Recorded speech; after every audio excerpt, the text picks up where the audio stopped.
Welcome to The Real News. I'm Kim Brown. As the world scrambles to contain and deal with the ongoing coronavirus pandemic, governments around the world are not only struggling to save lives, but to deal with an economic slowdown that has left millions of people without work at this time. But make no mistake, capitalism is trying to claw back the billions of dollars it has lost since the global economic slowdown because of the coronavirus pandemic.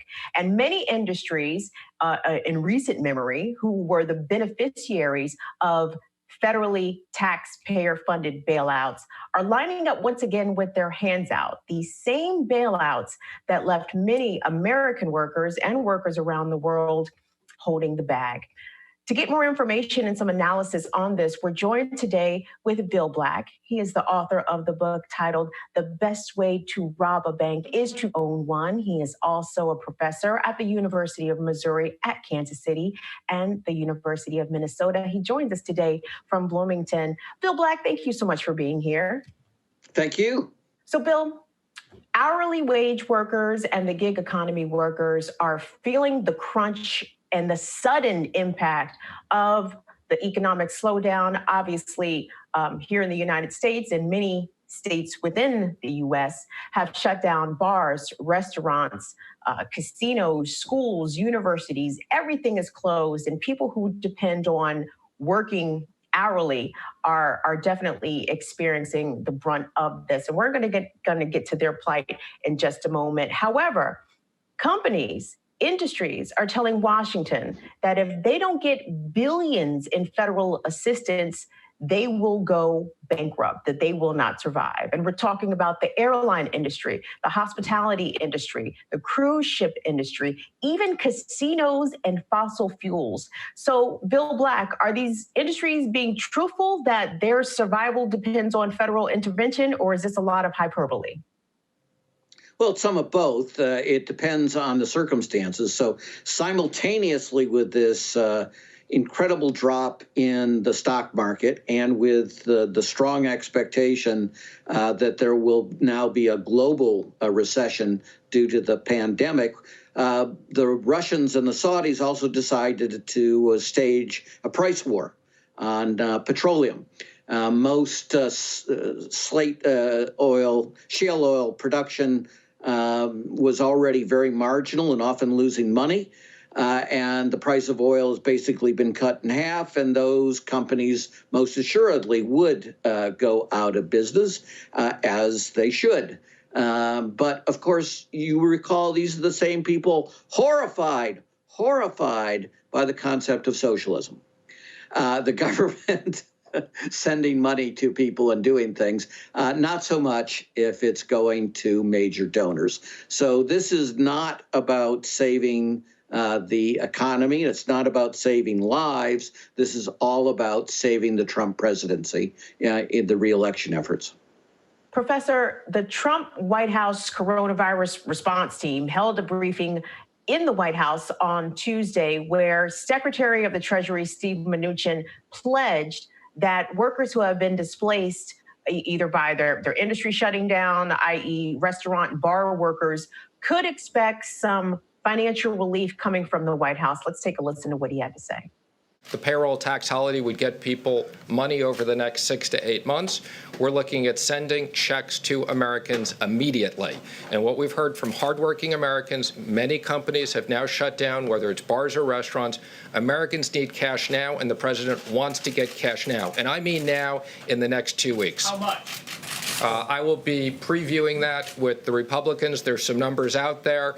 They may be a little bit bigger than what's in the press. Go ahead. So, Professor, what is your response to what Mnuchin had to say there? Okay, so to put it in context, you have to back up to Friday. Trump makes his big announcement. Everything's wonderful, kumbaya. The stock market very briefly goes up 2,000 points. He's signing copies of a graph showing this, giving it to Lou Dobbs, taking personal credit for it. And the market just absolutely tanks, right? And it tanks globally. Again, they figured out, oh my God, if you recall, last Friday, the Republicans in the Senate under Mitch McConnell were saying the Democrats are spending, have way too much money in this stimulus package, and they're going to try to protect workers from layoffs and from, sick leave and such. That's all outrageous. We need to make this package smaller. And now Trump has reversed it because the biggest thing he thinks he has going for his reelection is the stock market. So this is all about getting a really big surge in the stock market, which, by the way, the gains go overwhelmingly to very, very wealthy people and corporations. That's who's most heavily invested in the stock market. And given the failure of his last efforts, they've decided to go big. And, this is the old thing, go big or go home. Home not to the White House, but back to Florida or wherever he's decided to live if he gets defeated for re-election. So Mnuchin is now promising payment to workers. Remember, before, they didn't want to do that. They didn't want to have sick leave protection for workers and such. But they figured out, hey, our base in the critical states, particularly, Michigan, Pennsylvania, and Wisconsin and such, really wants these kinds of direct payments. So let's, even though we, as Republicans, opposed them in 2008 in the Obama stimulus, now we love them. And they're going to compete, obviously, to see how big they can make them. So, yes, there will be direct paychecks, and you can see that both the Republicans and the Democrats will support this legislatively and probably do so on a very quick basis. Professor, I'm going to lean heavily on your financial expertise here because Secretary Mnuchin, in this address from the White House on Tuesday, he made some specific claims about what the Fed is willing to do to boost the economy. Let's have a listen to what Secretary Mnuchin had to say there. The first I would say is earlier today, I sent a letter to Fed Chairman Powell approving his request to use 13.3. And what that will do is the Fed will be setting up a special purpose vehicle, which the Treasury will invest $10 billion in from one of our funds. That will enable the Fed to guarantee the purchase of A1, P1 commercial paper going forward. That is a $1 trillion market and is critical to American workers, it's critical to American business, and it's critical to American savers who have a lot of that money in money market funds. So we heard loud and clear there were liquidity issues. This is very significant and will create, I don't think we'll need to use it all, but we have the ability to have the Fed purchase up to $1 trillion of commercial paper as needed. That has already created significant stability in the market today. So, Professor, I can tell you I understood very little of what was just said. All I understood was $1 trillion. Can you please decipher what Steve Mnuchin is talking about and how that will impact average workers, if at all? It won't affect average workers at all if it works as intended. What they were concerned about is the kind of breakdown in markets that occurred in September 2008, and then, like dominoes, caused what we call systemic failure, systemic risk, where one failure triggered another. And so the specific part of the plan that he was talking about there has to do with trying to fix recurrent problems over about the last 3 months in the short-term borrowing markets, which are used almost entirely by Wall Street and its largest corporate customers. So it has not much of anything to do with any of us. Now, it's in the further context. Remember the Republicans who were all for central bank independence, and you should never have political influence. But of course, Trump, in ways that we've never seen in America, has been hammering Powell, his own appointment to run the Fed, to reduce rates to the lowest in the world. Well, they haven't quite done that, but they've reduced rates essentially to zero. So that's the broader context. They've used up all the monetary tricks that they have in terms of stimulus. Then they try to deal with the liquidity problem. And the way they did that is say, hey, we'll be the buyer of last resort up to $1 trillion out of the Fed. So that's the liquidity. And then they said what economists have been saying for some time, hey, there's not that much effective you can do in these circumstances with monetary policy. You really need a fiscal stimulus. Remember the Republicans about how fiscal stimulus was insane in 2008 with President Obama? Now they're all for it, of course. And so that's the three pieces of this pie. But in addition to these stimulus, then you're just playing good old crony capitalism payoffs to your biggest political supporters, right? So particularly in casino industries, these are Trump's greatest friends and political supporters and contributors. The investment banking folks, the hedge funds and such that particularly support Trump, all of these folks are going to be the huge beneficiaries. And mind you, consider the number they're throwing around for allegedly sending to people. And remember, most of that will probably go to richer people, but total that goes to people is $250 billion. Obviously, this can change legislatively, but this authority to fix a liquidity problem is $1 trillion, so 4 times as large. And then there's all this other stuff from the Fed, plus this incredible reduction in interest rates. So all of these things really help the folks that borrow huge sums of money. And again, that's corporations and in particular Wall Street.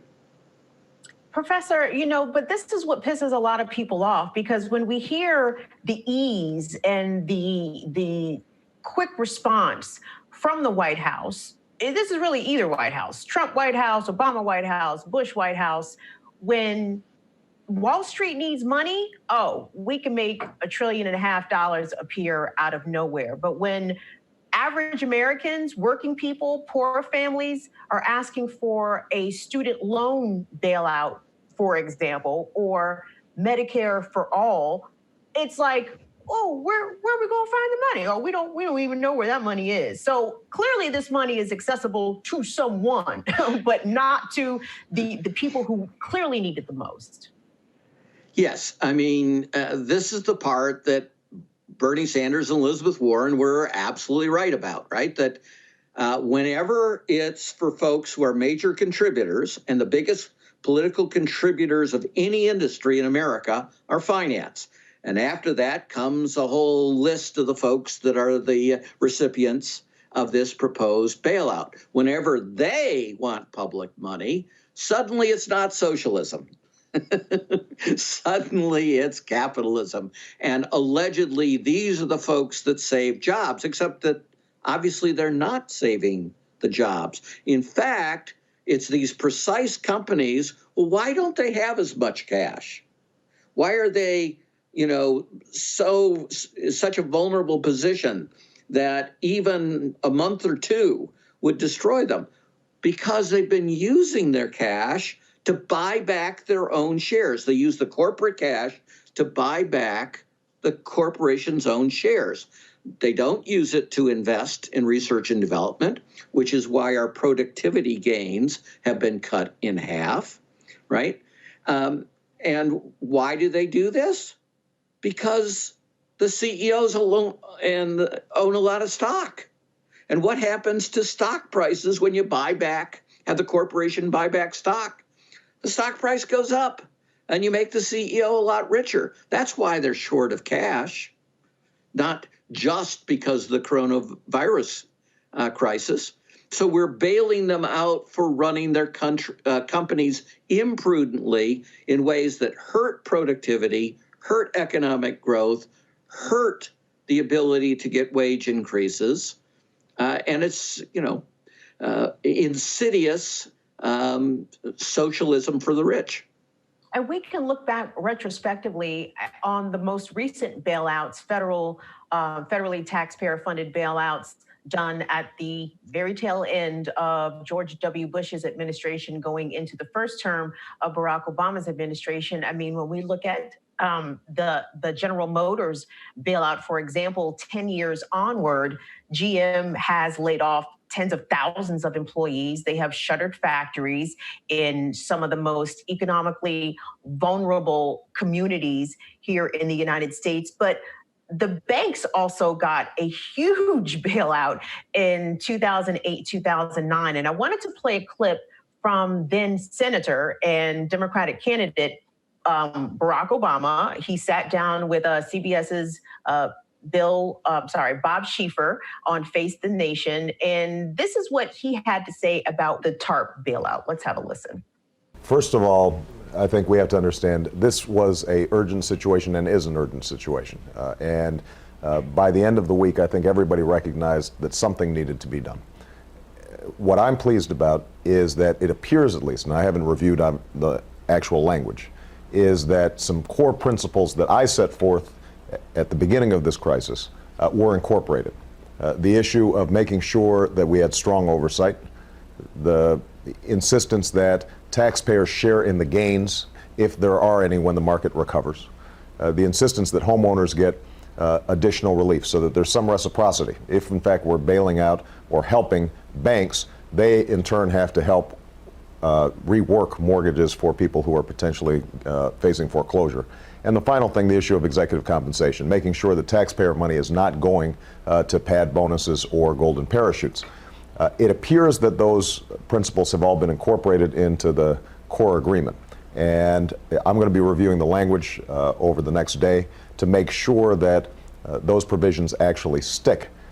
So, Professor, listening to what the senator had to say now, it almost seemed like perhaps he was naive in his expectations, because really none of those things actually took. And in response, many bank CEOs of banks, big and small, walked away with tremendous compensation packages, while home mortgages and rather home foreclosures just jumped exponentially. So many people got kicked out of their houses. So when we look at a bailout, all I can think of is, for one, we've done this before. For two, this did not end well for the workers. And three, surely we can't be considering this again. Oh, yeah. We're not just considering it. It's going to happen. So there were actually three things involving that. And let's do them real quick. The interview was September 28th. At that point, that's the original TARP plan. And that, too, was in the midst of a presidential election. John McCain, Republican candidate, announced, I'm suspending my campaign efforts. I'm going to come to Washington, D.C. in my role as senator and provide leadership, right? Because he was behind in the polls to Barack Obama. And so all the senators come back. McCain, in fact, shows no leadership. The TARP proposal was literally 3.5 pages. And it had absolutely nothing in it that Senator Obama talked about. That was all made up. That was all false. In any event, Congress actually said no to that. And here you ask, the broader reason why these things happen is as soon as Congress rejected the first TARP plan, the stock market crashed. And everybody came together and on a bipartisan basis said, oh my God, we can't have the economy cratering. We need to do this. So then you got a broader TARP, and instead of being a TARP that was potentially going to help households, it removed essentially all the stuff that protected households. Then the third thing was the Obama stimulus, and that's actually the one that was the primary thing for auto workers, not Bush. So that's pretty much an Obama plan. Indeed, they were very, very proud of the auto bailout as saving this kind of industry. And in fact, experts go back and forth on that. But what is assuredly true is the bottom line that you said. In both TARP and the Obama stimulus package, the money went overwhelmingly, like 95+% to the wealthy and not to homeowners.